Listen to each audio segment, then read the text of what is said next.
Hey there, my name is Marley and welcome to my August TBR. Alright, I actually have a little bit of a shorter TBR this month because I am going on a week-long trip and I don't want to put that kind of pressure on myself to read too much during the trip. I know I probably will a little bit during my travels, but yeah. So I think there's like 6 books or something to talk about here. So these are my reading plans for August. First of all, we're going to start out with my monthly reading vlog. I always do at least one reading vlog for the month with a different theme, and I'm just going to tell you this month it is to read new release thrillers. I just found there's so many new thrillers coming out that I just picked a couple of them to read in this reading vlog. So first of all, we're gonna do The Whispers by Audrain. Now, I have been hearing some discussions around whether this is a thriller or not because her last book, The Push, technically didn't really feel that much like a thriller. It was more like a dark, kind of mysterious, tense drama, and I actually loved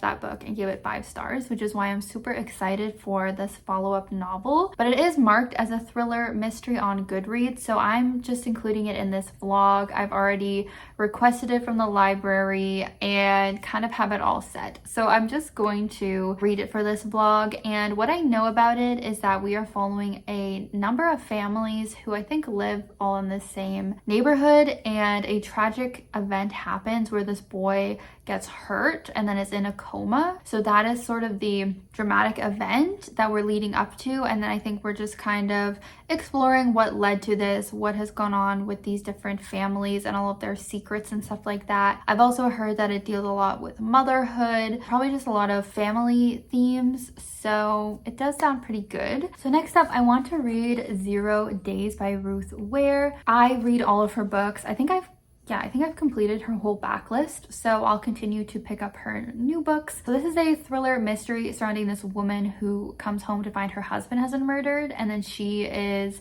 kind of the number one suspect. So then she has to go on the run a little bit and try and figure out who really killed her husband, which is a story we've definitely heard before. I'll admit I didn't really know what this was about when I bought it. I just knew it's the new Ruth Ware book, so I'm gonna read it. I haven't heard too many people talk about this so far or any reviews, so I'll definitely let you know my thoughts. The kind of interesting thing about it is that this woman and her husband worked in security and were like security specialists. So that's another detail about it. So yeah, looking forward to seeing how this compares with her other books. And then the last thriller for that is not quite out yet when I'm filming it, but it is One of Us is Back by Karen M. Mcmanus. This is actually a YA thriller, and it's the 3rd book in the One of Us is Lying trilogy. It's been a while since I read the previous 2 books, so I don't have a ton of expectations. I don't totally remember the plot points from the previous 2 books, but I know it does deal with teenagers and secrets and blackmailing and sort of games revolving the blackmailing. So this is the 3rd time around. There is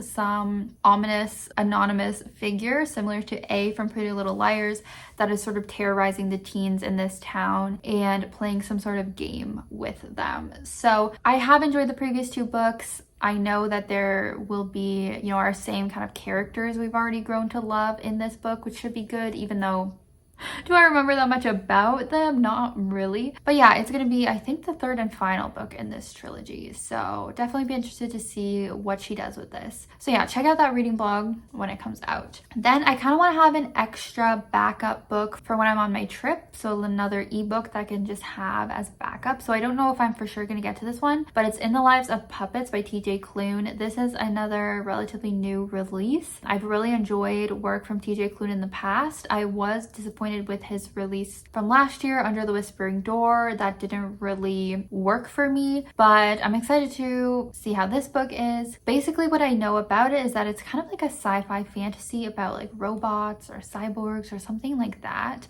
and it has to do with like found family, and I think a lot of the similar themes he's explored before, but it does seem like the plot is slightly different, so hopefully it's not too similar to his previous 2 adult works that I've read, because I was starting to find that they're getting a little too similar. But I'll give this one another chance and see if I like it or not. I am going to fit in a book for my book club, but we have not discussed what that book's going to be yet, so that's another TBD. And for my last two books that I feel like I can squeeze in, I just kind of picked two books from my physical TBR shelf. I didn't do any sort of fun way to pick them just because I'm only picking two this month, but I decided to go with The Dream Thieves by Maggie Stiefvater. But I picked this because if you watched my recent 24-hour readathon vlog and saw me read the first book in this series called The Raven Boys, you would have seen that I really loved it.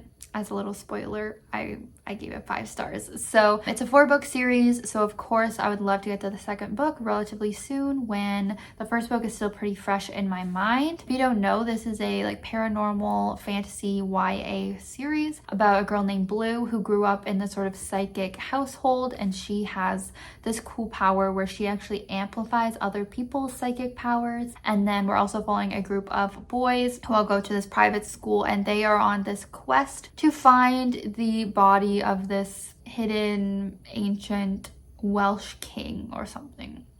Anyways, they have this fun little quest. So the first book, as I said, was pretty fun. Would love to get to this one. And then I thought I'd pick up another Shari Lapena book that I still need to get to, A Stranger in the House. I'm still working on Shari Lapena's backlist. I'm almost done it, but she's one of my favorite thriller authors. I just find I can read her books in literally one sitting. Are they always perfect? No, but they're always such a good time, and I'm always obsessed with them for the day that I'm reading them. And I just love when books take me no time at all to read them. I think it just shows how enjoyable they are. So what is this one about? A present you can't remember, a past that won't let you go. So it kind of just sounds like an amnesia story where the main character does not remember something that happens. And so then I guess it's going to be kind of like a thriller of us following her as she tries to figure out what's going on. Something regarding her husband. Basically, she gets a phone call and then doesn't remember anything about that phone call. Anyways, these thriller descriptions are always so vague at first. We'll have to see. So yeah, that's my very quick little TBR. As I'm reading quite a few thrillers, I'm hoping that maybe I can squeeze like even more books in if I finish those thrillers really quick. But that's all I'm planning so far because I'll be away. So let me know your thoughts on any of these books as always, and give it a like and subscribe if you've not already. You'll want to see my wrap up at the end of the month to see what I think of these books. All right, feels weird filming such a short video, but thanks for watching. See you in my next one. Bye.